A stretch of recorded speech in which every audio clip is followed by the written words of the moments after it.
रसूल पाक सल्लल्लाहु अलैहि वसल्लम का एक फरमान है मुसन्नफ अब्दुर रज़ाक में, ये हदीस आपने आज याद रखनी है। नबी पाक सल्लल्लाहु अलैहि वसल्लम ने फरमाया किसी आदमी के नमाज और रोजे से मुतासिर ना होना, पहले देख लेना कि वो अमानतदार है कि नहीं। किसी के नमाज रोजे से मुतासिर नहीं होना, पहले देख लेना कि दयानतदार है कि, देखना लोगों की जेबों पे कितनी नजरें डालता है। बहुत सारे नमाज रोजे वाले धोखेबाजी करते हैं, दयानती न करें, अपने ओहदे का पास रखें, अपने मनसब का ख्याल रखें। ओहदे जिस जगह आप मौजूद हैं आपकी जिम्मेदारी है। मेरे रसूल पाक सल्लल्लाहु अलैहि वसल्लम ने फरमाया हर बंदा तुम में से निगरान है और जो उसकी रियाया है उसके बारे में उसने जवाब देना है। कभी भी बददयानती ना करें। हम लोगों का पहले एतमाद हासिल करते हैं, फिर उस एतमाद को ठेस पहुंचाते हैं। उसका नुकसान पता क्या होता है? दुनिया में सबसे कमजोर शख्स वो होता है जिस पर कोई एतबार नहीं करता। जिसका एतमाद जाया हो जाए वो आदमी बिखर जाता है। कभी भी धोखाधड़ी की पॉलिसी ना बनाए। हम लोगों से मुफादात लेने के लिए अपने रवैये मीठे करते हैं और जब काम निकल जाता है फिर हमारे रवैये बदल जाते हैं। ये धोखा है, ये बदबयानती है। इसको अल्लाह रसूल ने पसंद नहीं किया। मेरे नबी पाक अलैहिस्सलाम ने फरमाया जिसमें तीन बातें पाई जाएं वो तो मुनाफिक है। अगरचे उलमा कहते हैं यहाँ मुनाफिक इत्कादी मुराद नहीं, मुनाफिक अमली मुराद है, लेकिन हुजूर ने फरमाया मुनाफिक है। या रसूलल्लाह कौन? फरमाया वो बंदा जब बात करे तो झूठ बोले, जब वादा करे तो मुखालफत करे, जब अमानत रखी जाए तो बददयानती करे। ये तो बंदा मुनाफिक है। हजरत अबू नूर अलैहिर्रहमान ने लिखा है, फरमाते हैं महमूद गजनवी का दौर था तो एक आदमी महमूद गजनवी के पास ना अपना केस लेके आया, मुद्दई बन के आया। उसने कहा बादशाह मेरा केस बड़ा निराला है। बादशाह सलामत ने कहा वो किस तरह? कहने लगा ये मेरे पास एक थैली है, मैं ना सफर पे जाने लगा तो ये थैली पूरी हीरों की भरी हुई। फलां इलाके के जो काजी साहब है ना, मैं जाती दफा मैं कहीं सफर पे जा रहा था तो मैं उनके पास छोड़ गया कि रास्ता लंबा है, कहीं कोई मुझसे छीन ना ले, हीरों की भरी हुई थी। कुछ दिनों के बाद मैं वापस आया, काजी साहब ने मुझे थैली वापस की है तो इसमें हीरों की बजाय खोटे सिक्के निकले। मैंने काजी साहब से कहा है तो काजी साहब तो मेरे गिरेबान तक आते हैं, वो कहते हैं बता कहीं से फटी है? वो जिस तरह टांके लगा के तूने सी थी उसी तरह लगे हुए हैं कि नहीं? तो हुजूर लगे भी बिल्कुल उसी तरह है, न फटी है न खुली है। मैं लुट गया हूं, मेरी कुल उम्र की कमाई जाया हो गई, खोटे सिक्के कहां और हीरे कहां? तो मेहरबानी करें। और मैं आप की बारगाह में अल्लाह रसूल के नाम पर हलफ देता हूं कि मैं हूं बिल्कुल सच्चा। खुद गजनवी कहने लगे तू जा, थैली छोड़ जा, और जब मैं तुझे बुलाऊंगा फिर दोबारा आना। वो शख्स चला गया। महमूद गजनवी उठे, दरबार बर्खास्त किया, लोगों से कहने लगे चले जाओ, मैं 3 दिन के लिए सैर करने जा रहा हूँ, 3 दिन के बाद लौटूंगा। अकेले जब रह गए ना महमूद दरबार में तो महबूब ने छुरी मंगाई।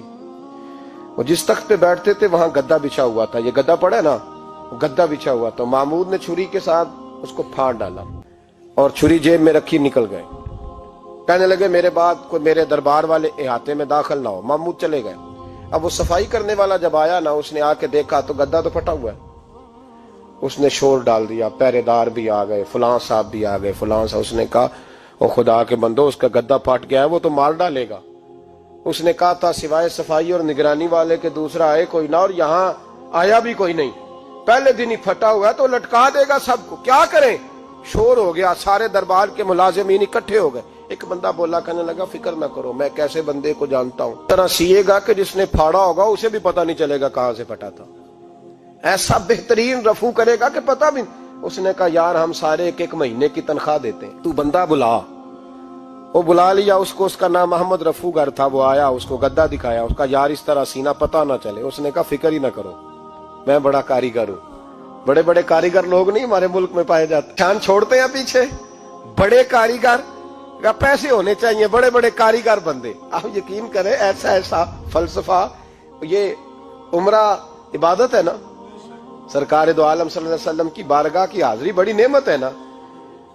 तो सऊदी गवर्नमेंट ने पाबंदी लगा दी, खैर उनकी भी ज्यादती है। इस तरह की पाबंदियां शरीयत इस्लामिया में जायज नहीं। अल्लाह के घर मुसलमान जब चाहे जा सकता है, लेकिन वो कहते हैं जी 2000 रियाल दे जिसने 2 साल बाद भी आना है। उन्होंने पाबंदी लगाई तो हमारे एजेंटों ने भी कई खास ट्रेनिंग हासिल की हुई है, पता नहीं कहां से सीख के आए, उन्होंने भी रास्ता निकाल लिया। एक साल से मैंने कहा कि जनाब वो 2000 रियाल लग गया तो क्या करना है? कहने कोई मसला नहीं, पासपोर्ट नवा बनवा लो, गुंजाइश है। यानी हर शय का हल है। तो मैंने कहा यार अब उमरा करने जाते वक्त भी बंदा धोखा दे के जाए, अल्लाह के घर जाते वक्त भी इस तरह की हरकत करे, क्या हाल हो गया। हर चीज का लोगों ने हल निकाल लिया, हर चीज का लोगों ने स्टाइल बना ली। ऐसा न करें, ये दुरुस्त नहीं। अहमद रफूगर कहने लगा इस तरह सीऊंगा कि फाड़ने वाले को भी पता नहीं। उनका पैसे ले यार तू सी दे। अगले शाम ही ला के बिछा दिया गद्दा। तीसरे दिन बादशाह सलामत आए कि पहली नजर गद्दे पे डाली, उसने बुलाया सब मुलाजिमीन को, कहा किसने सिया है? कहा जनाब क्या हुआ? कहा ये फटा हुआ था। किसने? कहा नहीं फटा ही नहीं। वो कहने लगे बनो बात, मैं खुद फाड़ के गया था। तो बताओ सही सिया किसने है? कहा जनाब आप फाड़ के गए थे तो बताया क्यों नहीं? फरमाने लगे इसीलिए तो बताया नहीं था कि तुम खुद तहकीक कर लो। बुलाओ बताओ सिया किसने? तो बुला लिया। अहमद रफूगर आ गया, बुला के सामने बादशाह खड़ा किया। कहा भाई तूने सिया है? कहने लगा हुजूर आपके सारे मुलाजम इकट्ठे होके आए थे, मेरी गलती कोई नहीं। कहा नहीं यार तू बड़ा कारीगर है, मैंने अपने हाथ से फाड़ा था पर मुझे भी नहीं पता चल रहा कहां से फटा था। अच्छा ये बता ये थैली जो है ये भी तूने सी थी? उसने कहा जी आपके खादम का ही कारनामा है। वो फलाने इलाके के काजी साहब आए थे, इसमें से हीरे निकाल के तो खोटे सिक्के भरे थे, तो मुझे भी थोड़ा सा हिस्सा मिला था। महमूद ने सारे गवाह भी इकट्ठे कर लिए, सबूत भी इकट्ठे कर लिए। फिर काजी को बुलाया, पहले सारे सबूत और गवाह केस हल कर लिया। फिर हमारे यहाँ ये हाल होता है कि मुदई 2-3 हफ्ते के बाद खुद ही हाथ बांध जाता है, कहता तुसी मेरी जान छड़ो, मुजरम फड़ो भावे ना पड़ो। वो कहता है मुझे माफी दो, मैं रहा। जुल्म है ना, जुल्म ज्यादती है कि जो बेचारा इतने सवाल मुजरम से नहीं होते जितने मुदई से होते। आप यकीन करें इतने सवालात होते, बेचारा हफ जाता है। ये तरीका दुरुस्त तो नहीं। एक लुट गया और दूसरा तरह तरह के सवालों के जवाब देता फिरे बेचारा। सारे सबूत इकट्ठे करके काजी साहब को बुलाया, तन्हाई में ले जाके। महमूद गजनवी ने कहा काजी साहब आपसे गलती हो गई, गरीब आदमी था, वो लुट गया है, उसने तो बड़ी मुश्किल से कुछ हीरे जमा किए थे और उसकी कुल कायनात थी, तो आप उसका माल उसे दे दें, बात खत्म। काजी साहब कहने लगे आप मुझ पे इल्जाम लगा रहे हैं, सवाल ही नहीं पैदा होता।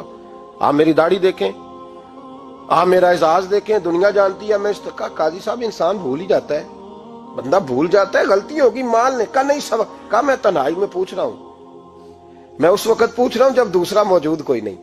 आज तौबा कर ले, मैं कुछ नहीं कहूंगा, तू मेरी जुबान पे एतबार कर, तुझे पता है मैं जो कहता हूं उस पे अमल भी करता हूं, बाज आ जा। पर काजी ने कहा नहीं मेरी गलती कोई नहीं। महमूद ने फिर भरे दरबार में बुला लिया। मजमा आम में मोहलत के दिनों में जो तौबा कर ले वो बच जाते हैं, लेकिन लोग रुस्वानियों के दिनों में फिर वापस लौटते हैं अगला घर देख के, फिर हालात और तरह के हो चुके होते हैं। जब भरे दरबार में काजी को बुलाया, भाई तू मानता है कि नहीं? उसने कहा नहीं। तो कहा बुलाओ अहमद रफूगर को। जब वो अहमद रफूगर आया तो बूढ़े काजी की टांगे कांपने लगी, जुमले टूटने लगे, लफ्ज जमीन पर गिरने लगे, बात सही नहीं होती, जुबान लड़खड़ाने लगी। लगे काजी मैंने तुझे कहा था वहां मान जा बात, अब भरे दरबार में बोल। तो जब काजी साहब की गर्दन खुद ब खुद झुक गई तो दुनिया समझ गई। कहा निकल जा मेरे दरबार से। महमूद बोले निकल जा, इतनी तुझे इज्जत दी, इतनी बड़ी तनख्वाह दी, काजी बनाया, और ये छोटी सी रकम के लिए तो बददियानत हो गया, चल चला जा, निकल। काजी दरबार से निकला तो लोग लानतें बरसाने लगे।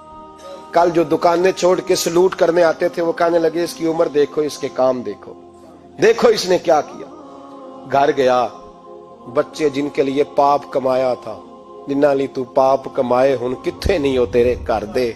वो बच्चे कहने लगे अब्बा जी हम तो स्कूल मदरसा जाने के काबिल नहीं रहे, उम्मीद थी कि बीवी साथ देगी। वो कहने लगी मैं मेके कैसे जाऊंगी, गली की औरतें तरह तरह की बातें बनाती हैं। और भाई कामयाबियों के बड़े सरबराह होते हैं, कोई कामयाब हो जाए तो सारे कहते हैं मेरी सपोर्ट से हुआ है। नाकामियां हमेशा यतीम होती हैं, नाकामियों का कोई सरबराह नहीं होता। जब तक तो काजी था तो बड़े बात थी, हर बंदा कहता था रिश्तेदार है। रुसवाई हो गई तो वो तेरी आंख हो या संगे मलामत की चुभन, कौन पहुंचा है मेरे दर्द की गहराई तक। दौरे शोहरत में तो यारों ने किया याद बहुत, साथ आया ना कोई कूचे रुसवाई तक। और मियां साहब कहने लगे सारी उम्र ही आटा गुद है, मैं लखा कीते नहीं पेड़े, अब वक्त आया ही ते मोहम्मद बख्शा कोई नहीं हूं बैठा नेड़े। हालात ही बदल गए। खामोशी से अंदर चला गया, अपनी रुसवाई समेट के बिस्तर पे लेटा। ना रोटी की भूख लगी, ना पानी की प्यास लगी, ना नींद आई, सारी रात तड़पता रहा। सवेरे घर वालों ने दरवाजा खोला तो रूह परवास कर गई थी, दुनिया छोड़ गया। हजरत अबू नूर अलैहि रहमा बोले, फरमाने लगे याद रखो کبھی بددیانتی نہ کرنا کبھی. یہ تو محمود غزنوی کی عدالت تھی, قیامت میں رب کریم کی عدالت لگے گی. اور فرمایا وہاں تو گواہی دینے والا احمد رفو گر تھا, قیامت میں تو تمہارے اپنے ہاتھ پیر گواہیاں دیں گے, ہمارا اپنا وجود گواہی دے گا. اور فرمایا یہاں تو لانتے دنیا دار برساتے تھے, وہاں فرشتے ہوں گے. اور قاضی کو تو موت آ گئی تھی, قیامت میں تو دوبارہ موت بھی کوئی نہیں آئے گی, وہاں تو رہنا ہے اور سہنا ہے. بددیانتی معاشرے میں, اتنی بددیانتی ہر جگہ. اس معاشرے کا بھی کچھ بنے گا جہاں دوائی بھی خالص نہ ملے, جہاں دوائی میں بھی بددیانتی ہو. لوگ اپنے بچے کو آکسفورڈ یونیورسٹی میں پڑھانے کے لیے غریبوں کے بچوں کے رگوں میں جو دوائی اتارے وہ بھی 2 نمبر. اتنا بڑا بھی کوئی بددیانت معاشرہ ہوتا ہے کہ لوگ یہاں تک دھندا کریں, یہاں تک کہ لوگ لوگوں کی زندگیوں سے کھیل جائیں اور ہمیں احساس تک نہ ہو کہ کوئی مر جائے گا, کوئی ڈوب جائے گا, کیا بنے گا. اور جس نے وہ اپنی رجسٹر کی دوائی کی, اس نے 2-4 لاکھ روپیہ لیا اور اس نے یہ نہیں سوچا کتنے انسان میری وجہ سے مریں گے. قتل صرف یہ تو نہیں ہوتا گولی مار کے مار دینا, لوگوں کی زندگیوں سے لوگ کھیل جاتے ہیں, لوگ تباہی کر جاتے ہیں, لیکن بددیانتی سے باز نہیں آتے. میرے رسول پاک علیہ السلام کے غلاموں, نبی پاک صلی اللہ علیہ وسلم نے ذرا سی بددیانتی, اور صحابہ کا یہ مزاج تھا, اتنی سی بھی کبھی ان سے غلطی ہوتی تو تڑپ